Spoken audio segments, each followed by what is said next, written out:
For today's episode, kaswerte ay makisakay ka muna at sabay natin puntahan ang paboritong bangkingan ng mga riders sa Marikina. Walang iba kundi ang Marikina Infanta Highway o mas kilala sa Marilake Highway. Let's go!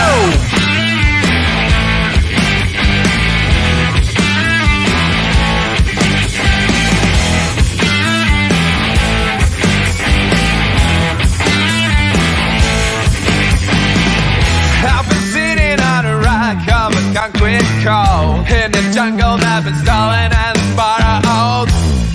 I haven't found out my lucky number yet. Still got no money and no Chevy cab. Gaano nga ba to kaganda at anong meron dito kung bakit paborito to puntahan ng mga riders? Hindi ko rin alam, kaya sabay-sabay natin alamain kasama si kumpanyero at mag-almusal sa tabi ng daan ng Marilake Highway. Metal songs is forever but too long. Dreaming by the stuff that I haven't got. A million times you tried to end messages yet. I won't stop looking for the Chevy cab. Kid, you gotta know that you gotta make that. Things you will regret, you've been spending days for. That's how it's done in a grown-up world. Well, I'm not ready for the 7 bars now. I-E-I-O, I do anything. I-E-I-O, I do anything. I-E-I-O, I do anything. I-E-I-O, I can do anything now.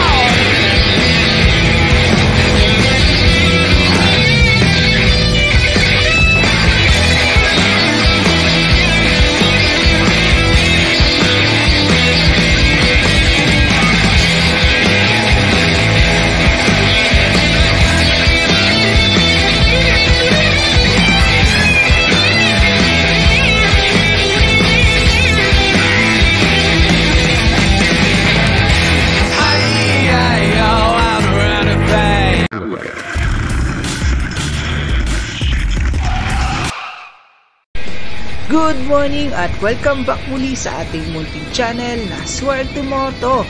At ngayong araw ay andito tayo ngayon sa may Langkaan 1 Aguinaldo Highway at papunta tayo ngayon sa may Palapala Robinson para kitain natin si kumpanyeros.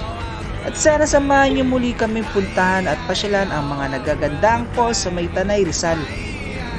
Pero bago natin puntahan yun ay sabayan nyo muna kami ni kumpanyeros na mag-almusal sa may Infanta Quezon o mas kilala sa Marilake Highway. At andito na tayo ngayon sa may tapat ng Palapala Robinson Aguinaldo Highway. At ayan, nakita ko na si kumpanyeros. Kumpanyeros! At ayan, kasama na natin si kumpanyeros. At paalis na tayo ngayon dito sa Aguinaldo Highway ng Robinson Palapala. At time check, 5 AM na ng umaga. At napag-usapan namin na mag-almusal sa may Infanta Quezon kung saan paboritong puntahan ng mga riders at bikers kahit na napakadelikado ng lugar. At tuloy-tuloy pa rin ang pagpapasikat at exhibition ng mga riders dito. Ano nga ba ang meron dito sa Marilake Highway at bakit patuloy pa rin sila pinupuntahan at dinarayo ng mga bikers at riders? Kaya sabay-sabay natin alamin yan. At shoutout nga pala sa mga ilang followers natin dito sa Dasmariñas, Cavite. Good morning sa inyo. Good morning ulit at ang ganda ng sikat ng araw ngayon. At nandito na tayo ngayon sa Marcos Highway ng Marilake. At first time ko nga pala makapunta dito. At napakaganda pala ng itsura dito at ang laki ng kalsada, napakalawak. Ayan si kumpanyeros. Bali siguro nasa 7 lanes yung kalsada rito. At napaka laki talaga kaya nakakapanibago. At inaayos pa rin pala yung mga ibang kalsada rito. At hindi ko na namalaing kaswerte na 2 hours and a half na kami nagbibiyahe mula sa Cavite. At ngayon naninibago pa rin ako sa laki ng dinadaanan ko. Kaya siguro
tayo dito. Talaga namang nakakatukso mag-banking dito sa ganda ng daan at sa dami ng paliko-liko na madadaanan mo. At ito, kaya kita nyo na, kung mapapansin nyo kaswerte, makikita nyo na yung Sea of Clouds kung tawagin dito sa Marilake. Ayan yung mga tropa nating bikers. Ayan. Ang cute ng garden cottage nila dito kaswerte. O, ayan o. Napakalinis, saka napakalamig ng simoy ng hangin. Ang ganda ng daan talaga rito. Wala akong masabi. Sobra. Yan, napakalinis ng daan. At yun, napansin ko, takbong 40 lang muna tayo. At para iwas disgrasya.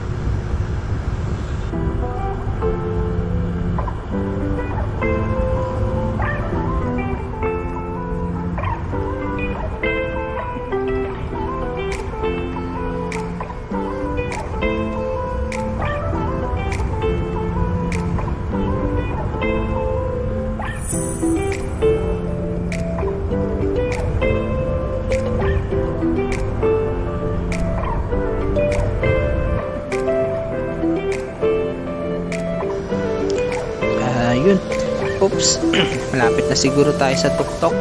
At ayan, ang daming tao rito, mga nagbabakasyon din at joyrides. What's up?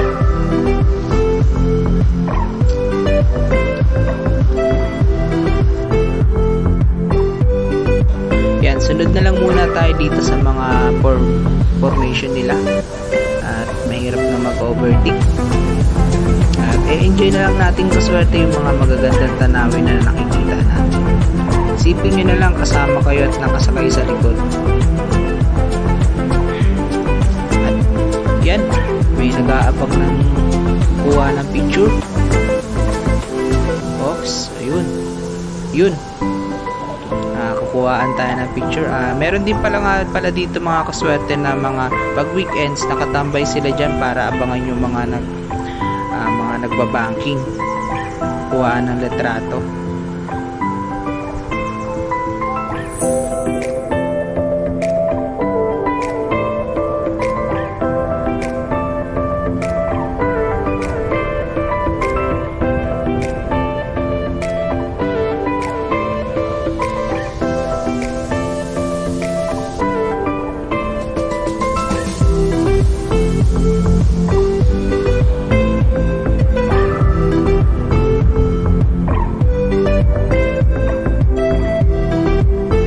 Sundan lang natin tong yellow lane na to para iwas disgrasya sa mga mabibilis na dumaraan. Sundan lang natin yung formation ng mga kasamahan natin. Napaka-patag talaga ng daan dito.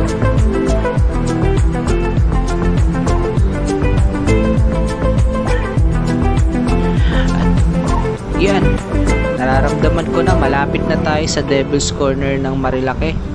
At ganito yung napapanood ko sa Facebook, pagka liko-liko na yung daan, ibig sabihin malapit ka na niya sa Devil's Corner ng Marilake. Kaya dapat doble ingat na tayo pagka napansin nyo na paliko-liko kanan kaliwa na kayo, malapit na yan. Para safe na lang din, sundan na lang natin yung mga nasa unahan natin para iwas disgrasya.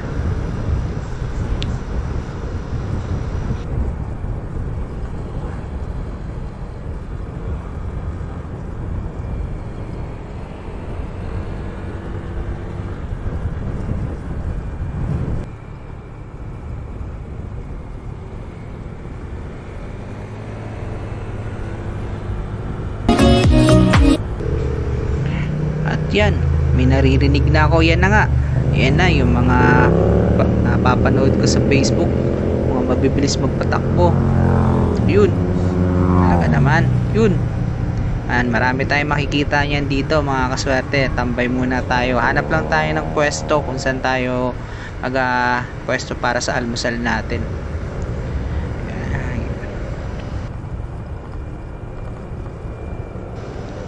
Yan, natatanaw ko na yung mapapwestuhan natin.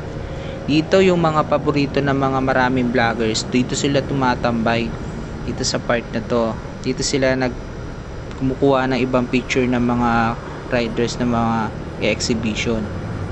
Yan. Hanap tayong pwesto dito, kaswerte. Tayo sa una-unahan siguro. Ayun. Tayo natin si Compañeros. Dito.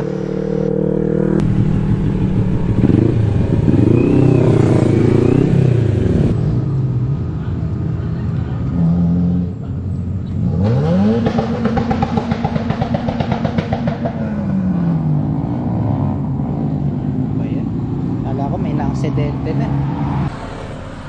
Wala kaming nadalang spoon kaya ganito muna, tsaga-tsaga lang.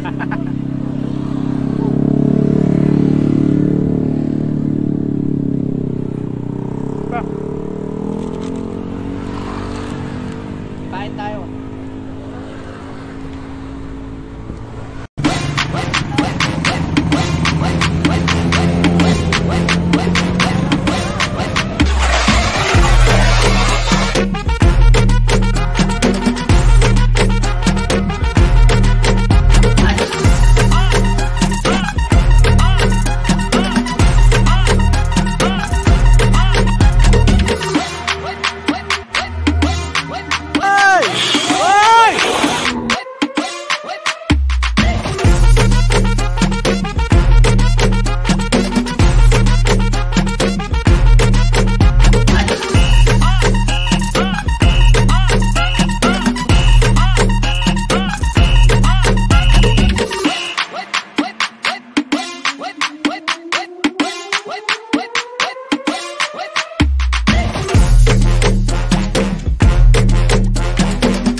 Ang lulupit naman ng mga to. Ganda. At yan, hanggang dito na lang natin tatapusin ang episode dito sa Marilake.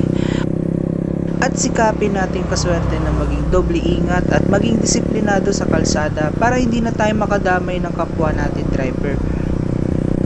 At papunta na kami ngayon sa Maytanay, Rizal upang puntaan at paliguan ang ilang mga kilalang falls sa Maytanay katulad ng Daranak Falls at Paglitaw Falls. Kaya sana samahan nyo pa kami dyan sa susunod naming episodes. At kung nagustuhan nyo tong video na to ay sana huwag nyong kalimutan mag-like at subscribe sa ating munting channel na Swerte Moto. Thank you!